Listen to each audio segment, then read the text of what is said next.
guys, Marian here. Welcome back to my channel. In today's video, I'm going to be sharing with you guys all about sensory play. What is it? Why it's so important? How to do your own sensory bins at home with just what you have lying around the house. So if you're new to my channel, welcome. My name is Marian. I make videos about being a mom and being a Jewish mom. I would love it if you hit that red subscribe button down below and give this video a big thumbs up. I'm a stay-at-home mom to two little boys, a 3.5-year-old and a 1-year-old, so we do a ton of sensory play at home, especially now that we're living the quarantine life and we're home a lot.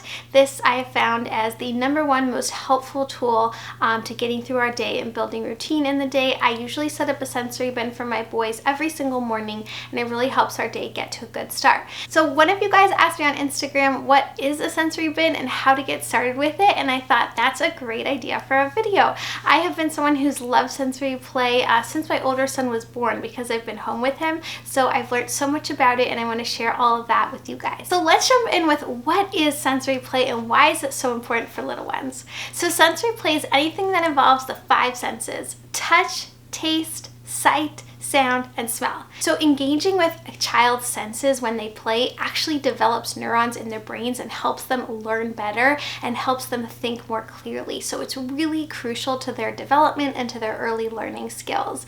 If you think back to your own strongest memories, you can probably remember things like the smell of something, definitely the way things looked and the way things tasted in your mouth, the way things sounded. If memories are developed with senses, and senses build active learning neurons in your brain. So it's really important for kids to engage them. I like to think of sensory play as the antithesis to screen time, and I know we're in a zone right now where we have to let kids use more screens than usual, and that's just the reality of life. But activating their senses and involving them in sensory play is a really good antidote for that. It's a really calming activity. It also allows them to focus and play with something for an extended amount of time, which is really good for parents. And again, it's very calming because they get absorbed in this own little world of theirs, and that is a very soothing experience for a child.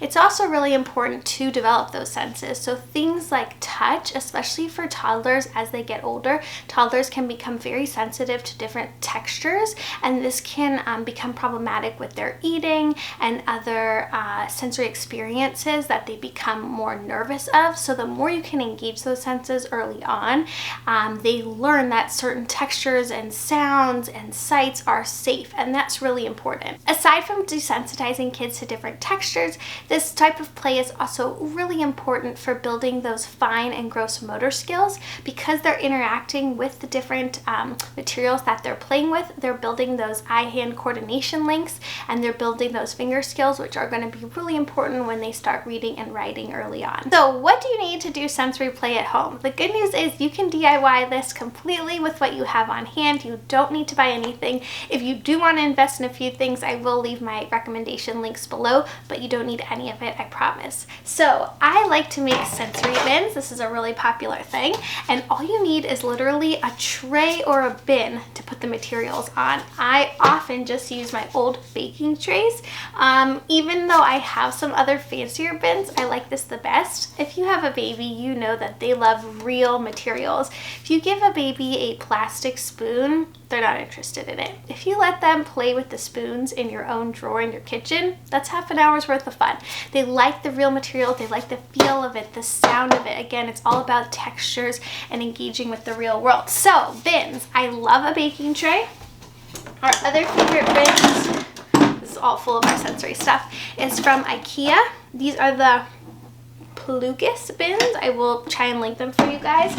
We have a ton of these IKEA bins because they're like our storage system for all our toys, but I also have a bunch that I just leave empty and use for sensory play. So this is like the really big one, and then I have smaller ones that fit inside. You can also use an outdoor pool. You really just need something to contain the stuff.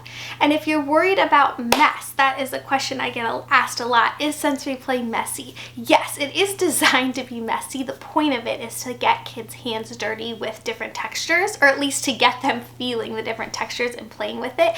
So kids are naturally messy creatures, so it does get a little bit messy.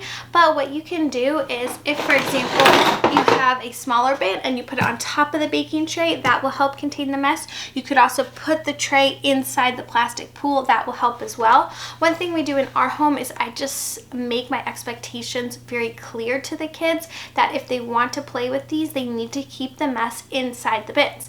Now, you have to understand that some will spill over naturally. That's how kids play, and I definitely don't want to be on them. So because they're playing independently, yes, it can get a little bit messy. So the only time I'll involve myself messy-wise is if they're purposely taking the materials out of the bin and like throwing them out, which happens, you know, 2 little kids, it happens. But we talk about it. I set my expectations. I make it clear that this is a toy they want to play with. They need to keep it in the bin, and after a few times of that, it's fine. Another question I get asked a lot is, can it be dangerous? Is it a choking hazard? So I have a 1-year-old who loves sensory bins, and yes, he definitely will try to put things in his mouth. But again, it's just a matter of setting your expectations. As soon as he goes for the mouth, I say to him, no, Corey, stop. I say no mouth. I make it really clear. I use short words and very direct, and I show him in my tone and in my face that I'm being serious. He cannot do that. He's 1, he's gonna test those limits, he's gonna try again, but he knows that I don't want him to do that. He knows I'll take the toy away if he keeps doing it, and slowly they'll learn to stop. So yes, if you do have a little one that you're nervous about choking hazards, you wanna watch them at the beginning and make sure that they're not putting it in their mouth, but you're also gonna use things that are not toxic and not dangerous, especially for the 1 and under 2 crowd. We're using things like rice and beans, so if, you know, a few grains of rice gets in their mouth, they'll be okay, versus other materials that I'll talk about a little bit later for older kids that you want to make sure they're not putting in there. So what materials go in these sensory bins? You can put anything in a sensory bin. I like to put things like rice, beans, sand, dirt from your own backyard. I also love creating mixtures like moon sand made out of flour. I'll put directions and recipes for things like that below. We do a lot of foam sand. We also use Kinetic sand. That's what I have here. I'll put in some clips of my kids playing with this. This we got on Amazon. It's kind of like sand that's alive is what I call it. It's got a really fun texture.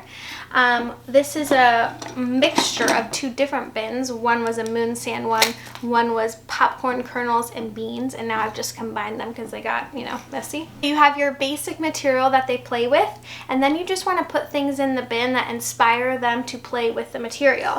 So I really like working with actual objects in the kitchen, things like a strainer, a big heavy metal cup or spoon. A funnel is a great one. This is another little strainer. It's actually the top of a gravy separator. And the lid of those mason jars. My son loves the mason jars because it's heavy. Again, it's glass, so I'm going to make sure he's not throwing it on the floor. But we're usually playing on the floor, so there's not, you know, too much height for him to throw.